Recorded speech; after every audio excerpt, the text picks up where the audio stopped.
I'm Minnie Roh. A Korean meal without kimchi is like having an Italian feast without pasta. This national dish of Korea was until recently known to the world as that stinky, spicy, garlicky cabbage. But kimchi has become the new darling of the global culinary world. These days, it seems kimchi is everywhere. There's kimchi tacos, made famous by Roy Choi's food truck sensation back in 2008.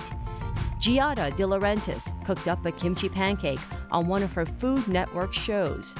Whole Foods has dedicated an entire shelf to kimchi. There's kimchi-flavored tortilla chips, kimchi chocolate, even kimchi-flavored soda. Yes, kimchi is enjoying a boom lately, thanks to the recent popularity of Korean food and the rise of Korean-American chefs like David Chang of New York City's Momofuku, Hoonee Kim, chef and owner of Danji, the first Korean restaurant to receive a Michelin star. And there's the ever-popular Philip Lee's kimchi taco truck. But kimchi is not just a passing fad. In Korea, it is indisputably the national food with a long-standing history that goes all the way back to the 7th century when Koreans began experimenting with salting and fermentation to preserve food. In a country with 4 distinct seasons, it was a way to ensure that essential vitamins and minerals found in vegetables could be enjoyed all year round. There are dozens of different kinds of kimchi. The most well-known is pechu kimchi, made from napa cabbage. But there's also oi kimchi, made from cucumber, gakdugi, from daikon radish, pa kimchi, spring onion. In fact, you can make kimchi out of almost any vegetable. Each region has its own particular flavor and style. The hotter the climate, the more spice, salt, and flavorings are needed to preserve the kimchi. Northern Koreans use less red pepper and salt, whereas the more south you go, the spicier and saltier it gets, relying heavily on preserved fish. And every family has their own recipe. In many ways, kimchi is more than just food. It's a legacy. Traditionally, every fall, families would gather to do kimjang, the annual kimchi making event to last through the winter.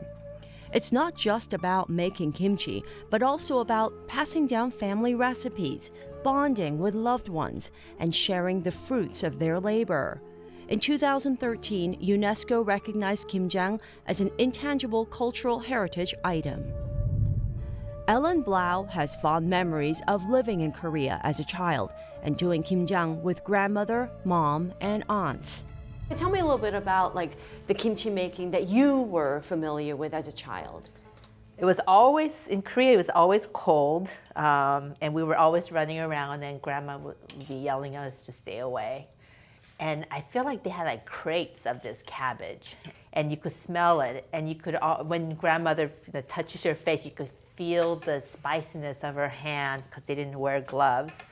When I smell it, I remember that. And I remember tasting, it was like a candy. My brothers and I used to fight over who's going to get the next. The little piece of yellow cabbage with a little bit of radish thrown in our mouth by our grandmother. We used to fight over that. However, even in Korea, fewer families are making kimchi during kimjang, as the number of multi-generational families living under one roof diminishes. And with kimchi readily available at every supermarket, a growing number of people are opting to purchase kimchi instead of making it.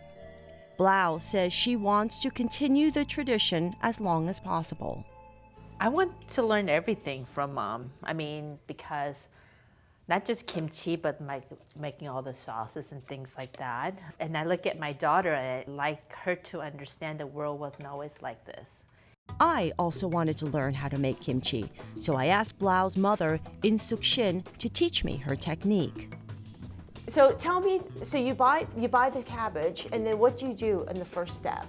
반 잘라가지고 She says, cut the cabbage